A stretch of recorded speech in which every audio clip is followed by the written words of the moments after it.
girls, lovely to be back with you. We're up to chapter 17 of Matthew, and from chapter 14 until now, people's expectations about the Messiah have been highlighted, and we've seen Jesus revealing more and more about the truth of his identity and about God's unexpected salvation plan through a suffering servant king, as well as what Jesus expects his disciples to be, people who take up their symbolic crosses by denying themselves and follow his way of suffering and service, knowing that although costly, they will be greatly rewarded for glorifying God. This week in chapter 17, we see more about expectations. Let's try something different. Let's use our imagination to enter Matthew's gospel story at this point. And since Peter is a main character, imagine you are Peter. Through Peter's eyes, witness the various happenings and expectations in this chapter. And three kinds of expectations are noticeable. 1, glorious expectations. 2, misguided expectations. And 3, adjusted expectations. Glorious expectations. Imagine yourself as Peter, up on a mountain with Jesus, James, and John, expecting to pray together like usual. Unexpectedly, Jesus is transfigured. His face and clothes begin to shine.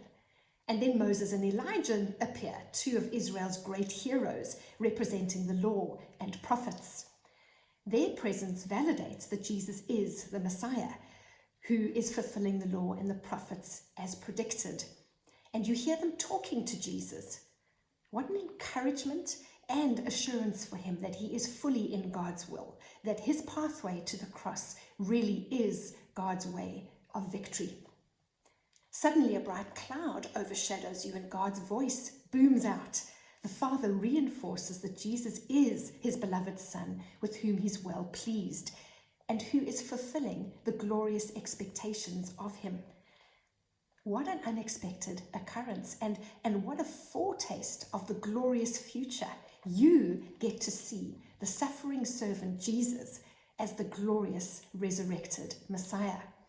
It's no wonder that you and James and John are terrified, and you need Jesus' reassuring touch and words. Number 2, misguided expectations. Jesus says you mustn't speak about the mountaintop vision until he's raised from the dead. And perhaps this is because it wouldn't make sense to anyone until after the cross and resurrection.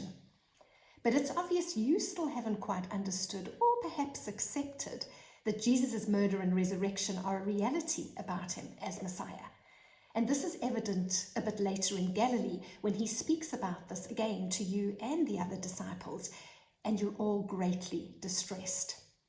That's because you have misguided expectations of who the Messiah should be, just the same as the Jewish religious leaders do.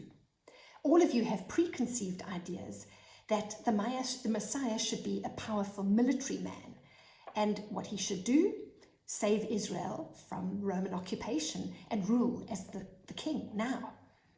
None of you expect that a humble, suffering servant who dies can save people and rule as king. And the timetable seems wrong. You and Israel's scribes consulting scripture have been expecting an Elijah figure, a prophet, to come and prepare God's people before the Messiah comes.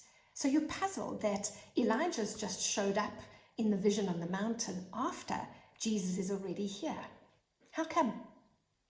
Well, Jesus adjusts misguided expectations. Number 3. Jesus explains to you, James and John, that the anticipated prophet, the Elijah figure, has shown up before him. He was John the Baptist, but he wasn't what you and everyone else expected. Jesus adjusts other expectations too. When you come down the mountain, there's a crowd and a commotion. Some of your fellow disciples are confused. They've been unable to heal a boy with a demon, and they've expected to. They've healed so many people before. You see Jesus' frustration. He says the disciples couldn't heal because of little faith. Jesus expected that by now they'd have real belief in the real God. Have they doubted God's power or started believing in their own? The boy's father begs Jesus to heal his son saying that he believes in Jesus, but doubts if his faith is enough. You see Jesus heal the boy, and later he explains to you and the other disciples that it's not the size of faith that matters. Even a tiny mustard seed faith is enough. But it's where faith is located. That's important. Where the trust is put in God. You all move on to Capernaum, and there the tax collectors for the temple ask you why Jesus isn't paying tax. It's expected. It's Jewish law. Again, Jesus adjusts expectations. He tells you that he's free of the law as God's son. But in order not to give offense, he'll pay. He'll choose to submit himself to the law. He'll set an example of giving up personal rights. And he sends you off to go fishing to get this temple tax money from a fish's mouth, of all places. Girls, what is in Matthew 17 for us? Well, two things. Firstly, it's valuable to try new spiritual experiences, like imagining yourself in Scripture, in the story, identifying with people. This can make Scripture come alive. It can offer a fresh appreciation and a different perspective. And secondly, we've seen expectations by people of the Messiah Jesus. What are ours?